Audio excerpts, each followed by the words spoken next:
is mainly sandbars and shoals. If we carefully shovel away the accumulated sand, we are certain to see the layers of the bridge construction. In the bottom layer, the wood used by the Vanara for the foundation would certainly be there.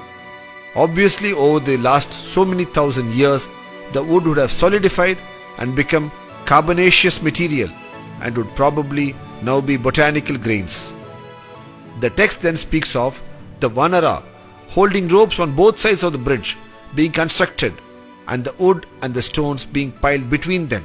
The text clearly mentions that the Vanara held ropes for many yojana to build the bridge in proper linear alignment.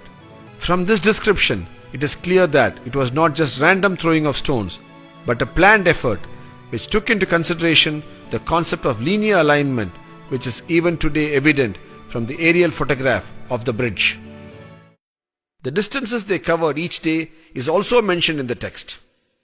In the text, it's explicitly mentioned that the total length of the bridge was 100 yojana in length and 10 yojana in width.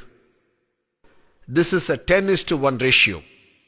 Today, at actual site conditions, the Rama setu or Adams Bridge measures to 35 kilometers in length by 3.5 kilometers in width. This is also a 10:1 ratio.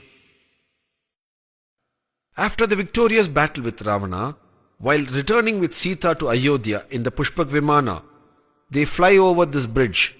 Rama then points this bridge to Sita and states as to how difficult it was for them to construct and how it was only Nala, the engineer par excellence, who could execute it, and Rama calls it Nala Setu. When did this Nala Setu come to be called Adams Bridge? The bridge was originally called Nala Setu, as we have seen.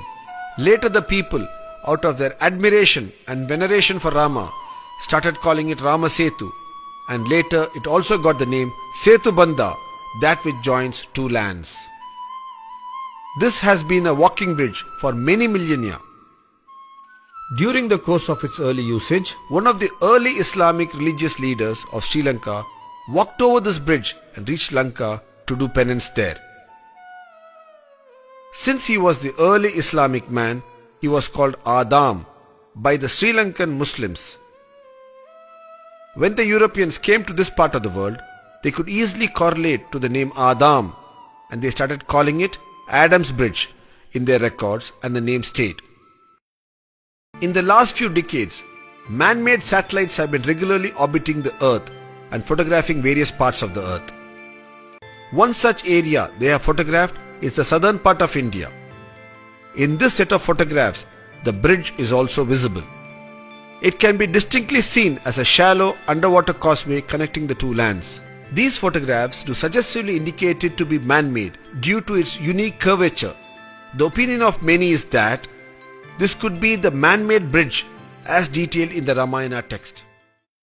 Over the last few minutes, we have seen with a certain clarity and a detailed understanding how this bridge is a civil engineering marvel as explained in the text, a man-made accretion over a natural sea ridge. Today, on an average, this causeway is about 2 meters below water. When this bridge was built, it must have been at least about 1 meter above the then water level. That is, when the bridge was built, the sea must have been 3 meters or 9 feet below the present day sea level.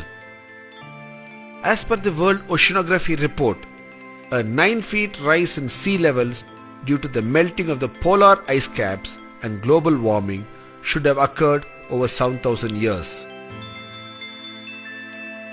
This helps us to date the bridge construction to about 7,000 years ago or 5000 BCE using oceanography as a dating tool.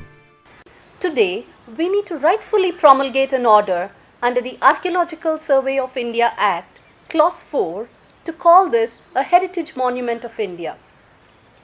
It is a fit case to be called a civil engineering marvel of an ancient civilization.